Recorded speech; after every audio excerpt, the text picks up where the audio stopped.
किसी ने बहुत खूब कहा है, दिल साफ रखो, क्योंकि अंत में हिसाब कमाई का नहीं, हमारे कर्मों का होगा।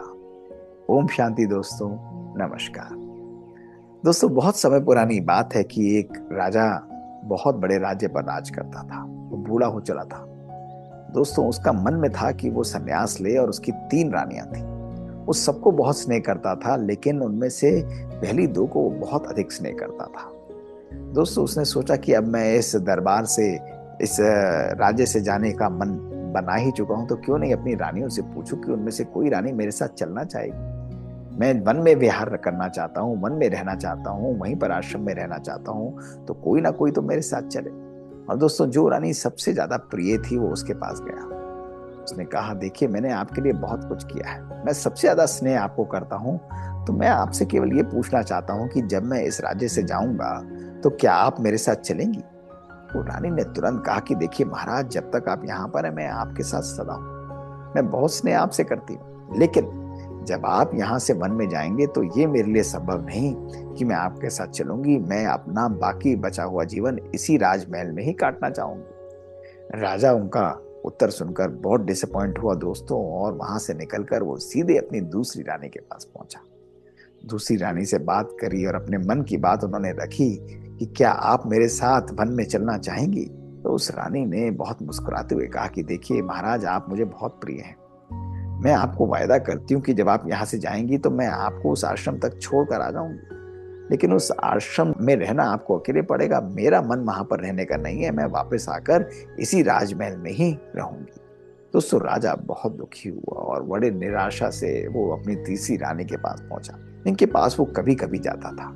वो रानी बहुत समझदार थी, बुद्धिमान थी, लेकिन बहुत ज्यादा रूपवान नहीं थी दोस्तों यही प्रश्न राजा ने उस रानी के सामने भी रख दिया। उस रानी ने मुस्कुराते हुए उनकी बात सुनी और कहा कि महाराज, आप क्यों परेशान हो रहे हैं। आप अपने दिल की बात कह रहे हैं, ये भी कोई कहने की बात है। मैं आपकी अर्धांगिनी हूं, जब तक ये जीवन ही आपको समर्पित है, और आप जहां कहेंगे, जैसे कहेंगे, मैं सदा आपके साथ चलूंगी। यदि आप इस राज्य को छोड़कर वन में रहना चाहते हैं तो मैं ना केवल वन में आपके साथ चलूंगी, लेकिन अंतिम समय तक वन में आपके साथ ही रहूंगी। दोस्तों, उनका ये कहना था। राजा ने उस रानी को अपने गले लगा लिया और कहा कि देखो, मैं तो तुमसे कितना विमुख था, लेकिन मुझे नहीं पता था कि तुम ही मेरी कितनी प्रिय हो और सच्चे मन की साथी हो, और तुम अंत तक मेरा साथ निभाने के लिए तैयार हो। दोस्तों, ये कहानी इन 3 रानियों की नहीं, ये कहानी हमारे जीवन की 3 रानियों की है। दोस्तों, हमारे जीवन में भी इसी प्रकार की 3 रानियां हैं, और सबसे पहली रानी है, वो है हमारा शरीर। दोस्तों, ये वो शरीर जिसको हम पूरे दिन संवारते हैं, जिसको हम बहुत ख्याल रखते हैं, जिसके हम डेकोरेट करते हैं, जिसको हम पूरे दिन अलग अलग प्रकार की साधनों और सुविधाओं से सुसज्जित करते हैं, इसको पैम्पर करते हैं दोस्तों।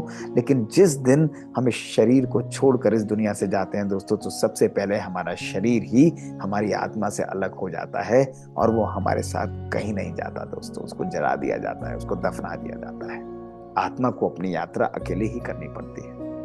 दोस्तों, हमारे जीवन में हमारी दूसरी रानी जो है, वो हमारे संबंध है, हमारे संपर्क है दोस्तों। ये वो लोग हैं जिनको हम अपना समझते हैं, जो सदा हमारे साथ रहते हैं। दोस्तों, ये वो लोग हैं जिनके लिए हम लोग अपने जीवन में क्या क्या नहीं करते। लेकिन दोस्तों, जब हम इस दुनिया से जाते हैं तो हमारे सगे, हमारे संबंधी केवल हमको शमशान घाट तक छोड़ने जाते हैं, लेकिन हमारे साथ नहीं जाते, और क्रियाक्रम कर कर दोस्तों वो भी वापस आ जाते हैं, अपनी जिंदगी को व्यतीत करते हैं, और हमको अकेले ही जाना पड़ता है। और दोस्तों, हमारे जीवन में हमारी तीसरी रानी है जो सदा हमारे साथ जाती है, वो हमारे कर्म है, हमारे संस्कार है।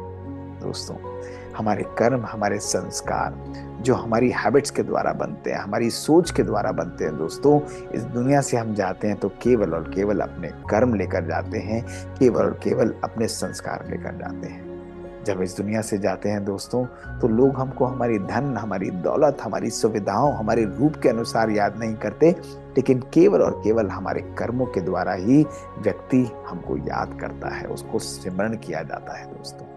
इसलिए बहुत बहुत आवश्यक है कि आज हम समझें कि जब हम इस दुनिया से जाएंगे दोस्तों, तो हमारे साथ हमारे किए हुए श्रेष्ठ कर्म, हमने दूसरों को कितना सुख दिया, दूसरों को कितना कल्याण किया, दूसरों के लिए जीवन में कितनी खुशियां लाई दोस्तों, यही हमारे जीवन को श्रेष्ठ बनाते हैं। आज बहुत बहुत आवश्यक है कि हम अपनी आत्म जागृति, आत्म उन्नति, आत्म उत्थान के लिए भी पूरे दिन कुछ समय जरूर निकालें।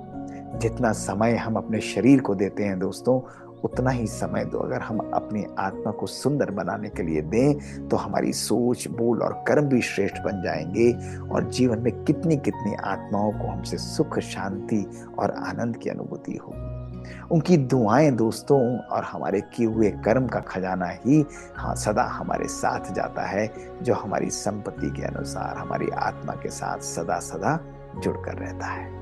इसलिए दोस्तों, सदा जीवन में श्रेष्ठ कर्म करिए, कल्याणकारी कर्म करिए, सुखदायी कर्म करिए। अपनी सोच को सदा सकारात्मक और वंडरफुल, पावरफुल और सुंदर बनाकर रखिए।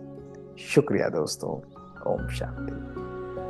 बात बात की इन सीरीज में दोस्तों ऐसी ही छोटी छोटी मजेदार कहानियां हम आपके लिए लेकर आते हैं। यदि आपको ये कहानियां पसंद हैं दोस्तों, तो हमें लिख कर भेजिए। हमारी ईमेल है bkdrmohitgupta@gmail.com।